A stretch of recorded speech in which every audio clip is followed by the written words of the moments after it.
Untuk kamu yang masih di kelas 12, mungkin kamu ngerasa bingung, apakah kamu harus kuliah, kerja, atau bahkan mulai bisnis. Mungkin kamu juga mikir, kalau orang kuliah belum tentu berhasil. Jadi kayak ngapain capek-capek kuliah? Sebaliknya, orang yang nggak kuliah malah jadi orang yang berhasil. Ada yang jadi pebisnis, investor, trader, dan lain semacamnya. Tapi banyak orang yang lulusan S1 malah jadi pengangguran. Nah, dari sini timbul pertanyaan, haruskah kuliah? Hai everyone, selamat datang di segmen After School Talk. Di segmen ini aku bakal bahas hal-hal seputar sekolah dan juga kuliah berdasarkan pengalaman pribadiku. Nah, hari ini aku mau share sedikit perspektifku tentang dunia kuliah. Haruskah kita kuliah? Pertama-tama, mungkin aku coba bahas dulu. Kenapa sih orang-orang milih untuk kuliah? Pertama, itu ada tekanan dari orang tua. Mungkin ada beberapa orang tua yang mikir, kalau anaknya kuliah, kehidupan anak mereka itu bisa berubah. Bisa jadi orang yang sukses ke depannya. Bisa dapat pekerjaan yang bagus, networking, naik jabatan, even naik gaji. Jadi intinya mereka tuh percaya banget kalau kuliah itu bisa merubah hidup anak-anak mereka. Dari yang awalnya susah, ya bisa jadi lebih baik. Kedua itu ada lingkungan sekolah. Dulu ketika aku sekolah, guruku itu sangat mengencourage siswa-siswanya untuk kuliah, untuk melanjutkan studi di kampus ternama. Alasannya ya sama sih, biar kita bisa jadi orang yang berhasil, biar kita bisa naik pangkat, biar kita bisa dapat gaji yang tinggi, dan lain semacamnya. Alasan ketiga kenapa orang-orang pilih untuk kuliah itu karena syarat dari lowongan pekerjaan. Kalau kita lihat di poster-poster, banyak banget lowongan pekerjaan yang mensyaratkan minimal punya S1. Tapi yang sering menjadi concern orang-orang saat ini adalah, bisakah hidup kita menjadi lebih baik kalau kita kuliah?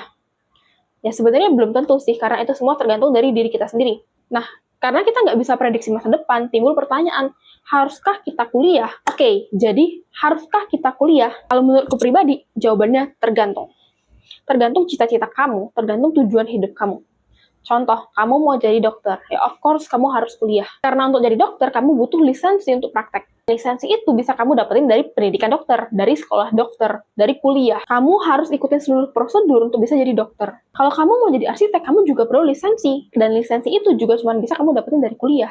Arsitek itu sebenarnya bukan cuma tentang gambar, tapi dia juga bertanggung jawab atas keselamatan rumah, fungsi, dan lain sebagainya. Jadi sebenarnya banyak banget yang harus dipikirin. Terus, lanjut lagi, mau jadi akuntan. Sama juga, kamu butuh lisensi. Salah satu tugas akuntan itu adalah menyusun laporan keuangan.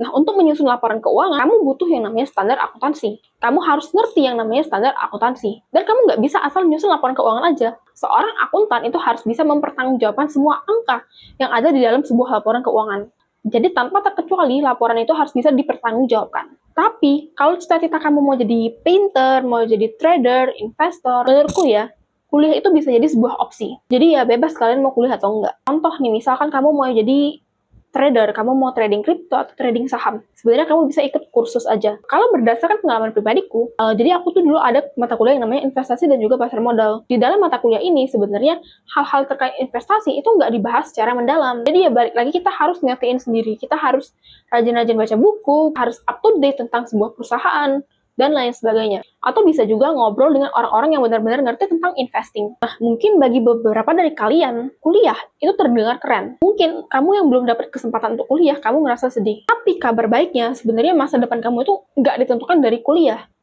Masa depan kamu ditentukan oleh diri kamu sendiri. Sekalipun kamu kuliah, kamu tetap harus rajin upgrade skill. Kalau kamu cuma andelin PPT dosen, ya kamu nggak akan bisa berhasil. Karena ilmu itu luas banget. Jadi kamu harus selalu upgrade ilmu, upgrade skill. Pokoknya jangan cuma andelin PPT dari dosen, karena PPT itu sebenarnya nggak seberapa. Kamu harus cari sumber lain lagi. Kalau kamu cuma ngandelin dari PPT dosen, ya mungkin nilai kamu bakal bagus. Ya mungkin ada beberapa dosen yang soal ujiannya itu keluar dari PPT. Tapi, di kehidupan nyata, belum tentu performa kamu bakal sebagus nilai kamu. Ada satu hal yang harus kamu ingat, kalau praktek nggak akan pernah seindah teori. Jadi ya kamu tetap harus belajar dari tempat lain, ya entah itu dari YouTube, dari pengalaman kerja, magang, atau apapun itu. Contoh nih, misalkan ada dua orang, sebut aja si A dan si B. Si A itu kuliah S1.